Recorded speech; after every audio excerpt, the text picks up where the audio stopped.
Hi hello friends, welcome to Navya Ajay cooking channel. ಇವತ್ತು ನಾನು ನಿಮಗೆ ಇವಾಗ ಮಾವಿನಕಾಯಿ ಸೀಸನ್ ಆಗಿರೋದ್ರಿಂದ ಸೌತೆಪುರಿ ಮಾವಿನಕಾಯನ್ನು ಉಪಯೋಗಿಸ್ಕೊಂಡು ಮಾವಿನಕಾಯಿ ತೋವೆ ಹೇಗೆ ಮಾಡೋದು ಅಂತ ತೋರಿಸ್ಕೊಡ್ತಾ ಇದ್ದೀನಿ. ಬನ್ನಿ ನೋಡೋಣ ಹೇಗೆ ಮಾಡೋಣ ಅಂತ. ಮೊದಲನೇದಾಗಿ ಈ ರೀತಿ ಒಂದು ಕುಕ್ಕರನ್ನು ತಗೊಂಡು ಅದಕ್ಕೆ ನಾನು ಮಾವಿನಕಾಯಿ ಒಂದು 3 ಮಾವಿನಕಾಯಿ ಮೀಡಿಯಮ್ ಸೈಜ್ 3 ಮಾವಿನಕಾಯಿ ತೊಗೊಂಡಿದ್ದೀನಿ. ಅದನ್ನು ಹಾಕ್ಕೊಳ್ತಾ ಇದ್ದೀನಿ. ಒಂದು 4 ಹಸಿಮೆಣಸಿನ್ಕಾಯಿ ಹಾಕ್ಕೊಳ್ತಾ ಇದ್ದೀನಿ.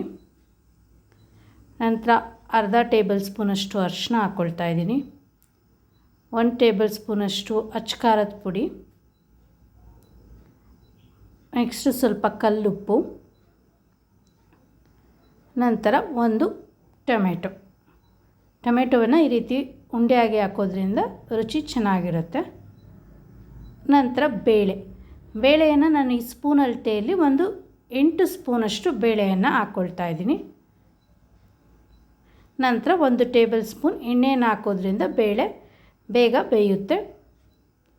ನಂತರ ಈ ಲೋಟದ ಅಳತೆಯಲ್ಲಿ 1.5 ಕಪ್ಪಷ್ಟು ನೀರನ್ನು ಸೇರಿಸ್ಕೊಳ್ತಾ ಇದ್ದೀನಿ. ಅಂದರೆ ಇದು ಮುಳುಗುವಷ್ಟು ನೀರನ್ನು ಸೇರಿಸ್ಕೊಳ್ಳಿ.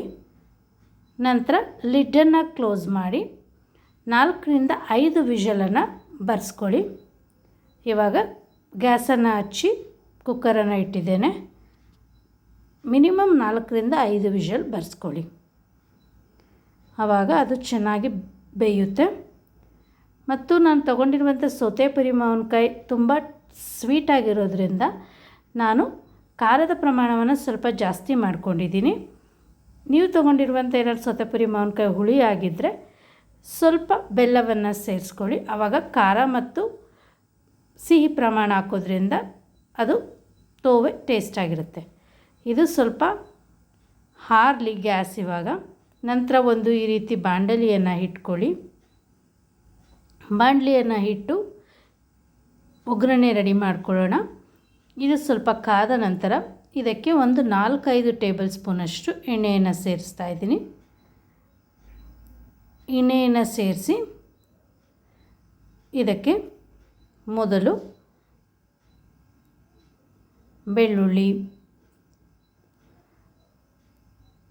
ಸ್ವಲ್ಪ ಸಾಸಿವೆ, ಕರಿಬೇವು, ನಂತರ ಸ್ವಲ್ಪ ಜೀರಿಗೆ, ಒಣಮೆಣಸಿಕಾಯಿ, ಒಂದು ಮೀಡಿಯಮ್ ಸೈಜ್ ಈರುಳ್ಳಿ, ಸ್ವಲ್ಪ ಕೊತ್ತಂಬರಿ ಸೊಪ್ಪು ಇಷ್ಟನ್ನು ಹಾಕಿ ಚೆನ್ನಾಗಿ ರೋಸ್ಟ್ ಮಾಡ್ಕೊಳ್ಳಿ. ಸ್ವಲ್ಪ ಈರುಳ್ಳಿ ಬಣ್ಣ ಚೇಂಜ್ ಆಗೋವರೆಗೂ ಇದನ್ನು ರೋಸ್ಟ್ ಮಾಡ್ಕೊಳ್ಳಿ. ಇವಾಗ ಚೆನ್ನಾಗಿ ರೋಸ್ಟ್ ಮಾಡ್ಕೊಂಡಿದ್ದೀನಿ.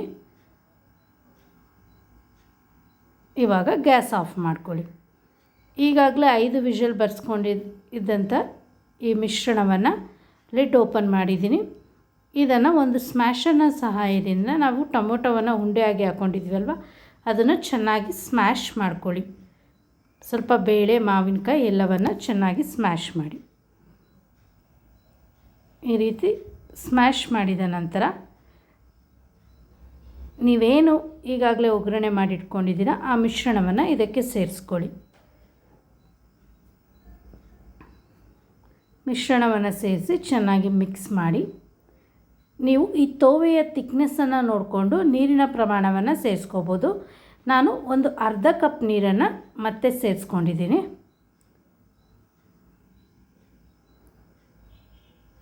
ನಂತರ ಇದನ್ನು ಸ್ವಲ್ಪ ಕುದಿ ಬರೋವರೆಗೂ ಕುದಿಸ್ಕೊಳ್ಳಿ.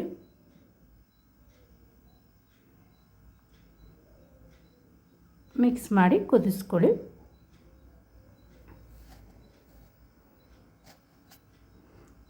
ನಂತರ ನಾನು ಮೊದಲೇ ಸ್ವಲ್ಪ ಉಪ್ಪು ಸೇರಿಸ್ಕೊಂಡಿದ್ದೆ. ಇವಾಗ ರುಚಿ ನೋಡಿ ಇನ್ನೊಂದು ಸ್ವಲ್ಪ ಉಪ್ಪನ್ನು ಸೇರಿಸ್ತಾ ಇದ್ದೀನಿ. ಈ ರೀತಿ ಕುದಿ ಬರ್ತಿರುವಾಗಲೇ ನೀವು ಗ್ಯಾಸನ್ನು ಆಫ್ ಮಾಡ್ಕೊಳ್ಳಿ. ಗ್ಯಾಸನ್ನು ಆಫ್ ಮಾಡಿ ಸರ್ವಿಂಗ್ ಬೌಲ್ಗೆ ಹಾಕ್ಕೊಂಡಿದ್ದೀನಿ. ಇವಾಗ ರುಚಿಯಾಗಿರುವಂಥ ಸೌತೆಪುರಿ ಮಾವಿನಕಾಯಿ ತೋವೆ ರೆಡಿಯಾಗಿದೆ. ಈ ಮಾವಿನಕಾಯಿ ಸೀಸನಲ್ಲಂತೂ ನೀವು ಇದನ್ನು ಮಾಡಿ ತಿನ್ನಲೇಬೇಕು. ಇನ್ನೂ ಹಲವಾರು ವಿಧಾನದಲ್ಲಿ ಈ ತೋವೆಯನ್ನು ಮಾಡ್ತಾರೆ. ನಾನು ಈ ರೀತಿಯಲ್ಲಿ ಮಾಡ್ತೀನಿ. ಇವತ್ತು ಮಾಡಿದಂಥ ಈ ಮಾವಿನಕಾಯಿ ತೋವೆ ನಿಮಗೆ ಇಷ್ಟವಾಗಿದ್ದಲ್ಲಿ ಲೈಕ್ ಮಾಡಿ, ಶೇರ್ ಮಾಡಿ, ಕಮೆಂಟ್ಸ್ ಮಾಡಿ. ನನ್ನ ಚಾನಲ್ನ ಯಾರೆಲ್ಲ ಫಸ್ಟ್ ಟೈಮ್ ನೋಡ್ತಾ ಇದ್ದೀರಾ ಸಬ್ಸ್ಕ್ರೈಬ್ ಮಾಡಿ, ಪಕ್ಕದಲ್ಲಿ ಕಾಣುವ ಬೆಲ್ ಬಟನನ್ನು ಪ್ರೆಸ್ ಮಾಡಿ, ಆಲ್ ಆಪ್ಷನ್ ಸೆಲೆಕ್ಟ್ ಮಾಡಿ. Thank you.